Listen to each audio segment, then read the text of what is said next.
Week 2 is come and gone in the NFL, and cover 2 defenses are apparently getting banned.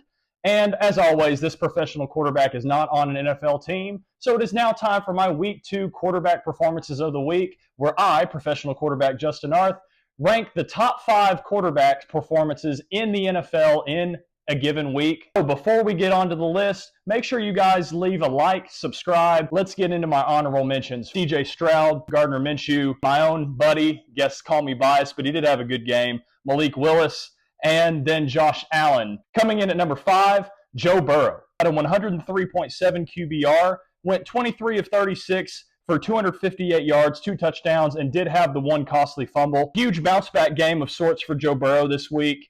Burrow was given a lot of 2 deep safety looks, wink, wink, that were forcing him to dink and dunk the football down the field, but he made almost every throw you can ask of him to make in the game. The only real mistake was that fourth quarter fumble that turned into a touchdown. Burrow made some big throws on 3rd and longs to extend drives most of the night. Number 4, Derek Carr. Carr had a 125.0 QBR, was 11 of 16 for 243 yards and 2 touchdowns, and had 1 interception, but did make up for that interception with a 1-yard QB sneak for a rushing touchdown as well. Carr was teach-taped this week in subtle pocket movement. He didn't need to throw the ball much due to the Cowboys' poor run defense. He was gashing the 2-man looks he was given. They gave him 2-man the entire time, it felt like, in the game, and he did a great job of throwing guys open and creating high-percentage throws when he was given 2-man. The late-game interception, you could argue, was a catchable ball. The Saints' offense is humming right now, and Carr is one of the main reasons. Alvin Kamara is the other, but Derek Carr is one of the main reasons why this New Orleans Saints offense is humming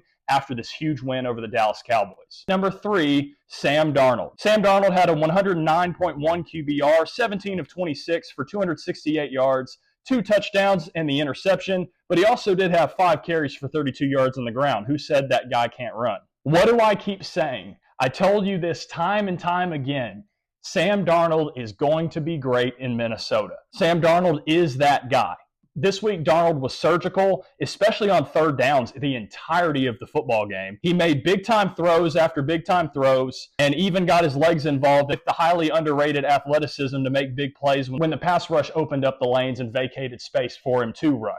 2 forced throws in the red zone, 1 for a pick and 1 that should have been, are the only 2 minuses I really see in Darnold's game.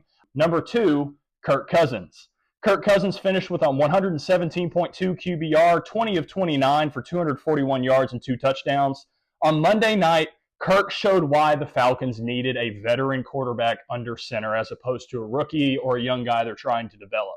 In crucial downs and situational football, he was the best player on the field.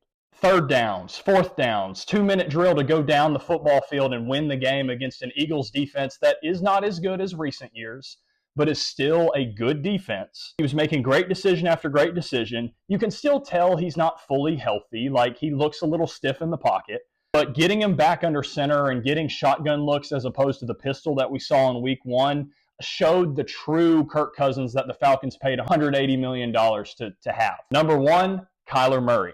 Kyler Murray finished with a 158.3 QBR, 17 of 21, 266 yards and 3 touchdowns, and then obviously he had 5 carries for 39 yards the way Kyler does. We all know Kyler has that innate ability to extend plays and make something happen from nothing. This dude is special when the play breaks down. We all know that.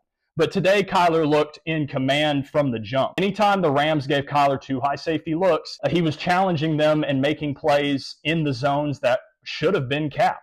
There were plenty of plays where he was throwing over the cover 2 shell and making plays with that underrated arm that Kyler really does have. Surgical on 3rd downs today, and I don't think there was a 3rd down he didn't make. Truly deserves the first perfect passer rating of 2024, but also number 1 on my list for week 2.